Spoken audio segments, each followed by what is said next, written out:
Hello আমার প্রিয় বন্ধুরা, আমি হলাম রুদ্র। আজও নিয়ে চলে আসলাম বাজিঘর পাখির ভিডিও নিয়ে। বন্ধুরা, আজ আমি যে বিষয়টা নিয়ে আলোচনা করব সে বিষয়টি হলো তোমাদের এই কমেন্টের অ্যান্সার নিয়ে আমি আলোচনা করব এই ভিডিওতে। তাহলে আমার প্রিয় বন্ধুরা ভিডিওটা সম্পূর্ণ দেখুন।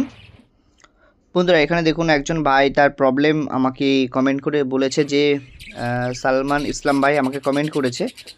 কমেন্ট করার জন্য সালমান ইসলাম ভাইকে আমি জানাই অসংখ্য অসংখ্য ধন্যবাদ এবং আমার তরফ থেকে অনেক ভালোবাসা রইল ভাইয়ের জন্য। ভাই কমেন্ট করেছে যে ভাই আমার পাখি মেল ফিমেল বয়সও ঠিক আছে কিন্তু জোর নিচ্ছে না, এখন কি করব? ডিম থেকে মেল পাখি উড়ে গেছে এবং ফিমেলটা যেতে পারিনি, তখন আমি আরেকটা মেল আনি ডিম থেকে উঠিয়ে তারপর ওই ফিমেল ও মেলটা জোর দেওয়ার চেষ্টা করছি কিন্তু নিচ্ছে না। জোর দেওয়ার চেষ্টা করছি, 3 সপ্তাহ হয়ে গেছে, এখন কি করা যায় বলেন? নিশ্চয়ই ভাই আমি বলবো। দেখুন, এটা কিন্তু তোমার ক্ষেত্রে প্রবলেম হয়নি, এটা কিন্তু আমার ক্ষেত্রেও প্রবলেমটা হয়েছিল প্রথম প্রথম। আমরা যারা নতুন পাখি প্রতিপালন করছি বা পুষছি তাদের ক্ষেত্রে কিন্তু এই সমস্যাটা হয়ে থাকে। আমরা অনেক সময় কি হয় বন্ধুরা, আমাদের ধরো কোনো পাখি কিনে এনেছি, সেখানে কোনো পাখি মারা যায় বা উড়ে গেছে, সেক্ষেত্রে কী হয়, আমরা হাট থেকে সরাসরি পাখি কিনে এনে সে পাখিটাকে কিন্তু সরাসরি আমি ওই পাখির নতুন যে আমার যে পোষা পাখিটা আছে ওই পাখি খাঁচার মধ্যে দিয়ে দিই। তখন কি হয়, তখন কিন্তু তারা জোড়া নেয় না, মারামারি করে। এই সমস্ত প্রবলেম কিন্তু আমরা সবাই অন্তত ফেস করেছি। তাই সেক্ষেত্রে বলছি বন্ধুরা, আমরা যে ভুলটা আর করব না, সে ভুলটা হলো বন্ধুরা, আমরা সরাসরি কিন্তু হাট থেকে পাখি কিনে এনে সে পাখিটাকে কিন্তু সরাসরি সেই আমার রানিং যে পেয়ারটা ছিল সেই খাঁচার মধ্যে কিন্তু আমরা দেবো না নতুন পাখিটাকে। তাহলে কি করতে হবে, তাহলে আমাদেরকে করতে হবে যেটা হলো দুটো পাখিকে আলাদা আলাদা খাঁচায় রাখতে হবে। অর্থাৎ মেল এবং ফিমেলটাকে আলাদা খাঁচায় করে দেব 1 সপ্তাহ। বন্ধুরা 1 সপ্তাহ করে দিন, তারপরে দেখবেন দুটো পাখি যখন নিজেদের মধ্যে দেখবে, এখান থেকে ওখান থেকে দেখবে এবং কিচিরমিচির আওয়াজ করবে, তখন দেখবে ওদের মধ্যে একটা বন্ধুত্বপূর্ণ সম্পর্ক কিন্তু আস্তে আস্তে গড়ে উঠছে। 1 সপ্তাহ হয়ে যাওয়ার পরে কিন্তু আপনারা তখন ওই মেল এবং ফিমেল পাখিটাকে একসাথে রাখুন, অর্থাৎ জোর দিন, তখন দেখবেন কিন্তু এই সমস্যাটা হবে না। তখন কিন্তু সুস্থ স্বাভাবিক এবং ভাবেই কিন্তু বন্ধুত্ব হবে।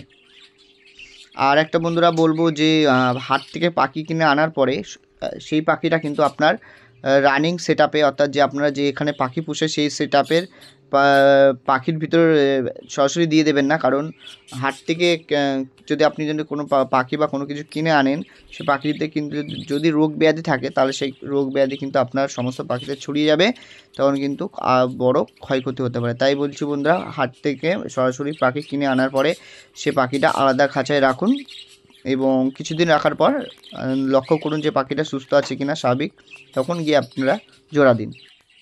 তাহলে বন্ধুরা কিন্তু এখানে আর কোনো রকমের সমস্যা হচ্ছে না। আর একটা সমস্যার কথা সালমান ইসলাম ভাই আমাকে বলেছেন যে সালমান ইসলাম ভাইয়ের যেহেতু পাখিতে ডিম পেড়েছিল, সেই অবস্থায় কিন্তু মেল পাখিটা কোনো কারণে বেরিয়ে যায় এবং সালমান ইসলাম ভাই আবারও হাট থেকে একটা পাখি কিনে এনে জোর দেওয়ার চেষ্টা করে। সেক্ষেত্রে কিন্তু জোড়া না নেওয়ার প্রধান কারণ হলো, দেখুন, ফিমেল পাখিটা কিন্তু ডিম পেড়েছিল। ডিম পাড়ার ফলে কিন্তু প্রত্যেকটা ফিমেল পাখি একটু রাগী হয়ে থাকে, কারণ তাদের ডিমগুলো তারা রক্ষা করতে চায় এবং সেই সময় কিন্তু আপনি যদি অন্য কোনো মেল পাখিকে যদি ওই খাঁচাতে দেন, তখন কি করবে বন্ধুরা, সেই ফিমেল পাখিটা কিন্তু সেই মেল পাখিটাকে কামড়াতে যাবে, কারণ সে ভাববে হয়তো মেল পাখিটা তার ডিমগুলোকে নষ্ট করে দেবে বা তাকে আক্রমণ করবে। এই সমস্ত বিষয়গুলো কিন্তু ফিমেল পাখিগুলো ভাবে, যার কারণে কিন্তু সে সেই মেল পাখিটাকে কামড়ানোর চেষ্টা করে, যেহেতু তাদের মধ্যে কোনো বন্ধুত্বপূর্ণ সম্পর্ক নেই। এবার আমরা যদি ওই ফিমেল পাখিটার সাথে যদি মেল পাখিটার বন্ধুত্বপূর্ণ সম্পর্ক গড়ে তুলতে চাই, সেক্ষেত্রে করতে হবে কি বন্ধুরা, ফিমেল পাখির যে ডিমগুলো পেড়েছিল সেই ডিমগুলো কিন্তু আপনারা ফেলে দিতে হবে, বা আপনাদের কাছে যদি অন্য কোনো হাঁড়ি থাকে সেই হাঁড়িতে কিন্তু আপনারা ওই ডিমগুলোকে দিয়ে দিতে পারেন, সেক্ষেত্রেও কিন্তু বাচ্চা হওয়ার সম্ভাবনা আছে। কিন্তু ফিমেল পাখির একার পক্ষে কিন্তু ওই বাচ্চাগুলোকে বড় করা কখনোই সম্ভব হবে না। তবুও যদি ফিমেল পাখিটা বন্ধুরা বাচ্চা তুলে থাকে, কিন্তু সেক্ষেত্রে কিন্তু সমস্ত বাচ্চাগুলোকে বাঁচানো কখনোই সম্ভব হবে না একার পক্ষে, কারণ বাইরে থেকে খাবার খেয়ে এসে এবং সেই খাবার উগলে বাচ্চাদেরকে খাওয়ানো কিন্তু একটা ফিমেল পাখির পক্ষে অনেক কঠিন ব্যাপার। এক্ষেত্রে পাখির শরীর তো খারাপ হবেই, দ্বিতীয়ত অনেক সময় দেখা যায় যে ফিমেল পাখিগুলো ডিমে তাওয়া দিতে দিতে মারা গেছে। এটা কিন্তু অনেকবার হয়েছে, আমার সাথেও কিন্তু হয়ে এসেছে, তাই এদিকে কিন্তু আপনাদেরকে সতর্ক রাখতে হবে। এছাড়া বন্ধুরা আমরা ওই ফিমেল পাখিটার সঙ্গে নতুন যদি মেল পাখিটা জোর দিতে চাই, অর্থাৎ জোড়া দিতে চাই, সেক্ষেত্রে কিন্তু ফিমেল পাখি এবং মেল পাখিটাকে আলাদা আলাদা খাঁচায় রাখতে হবে অন্তত 7 থেকে 10 দিনের মধ্যে।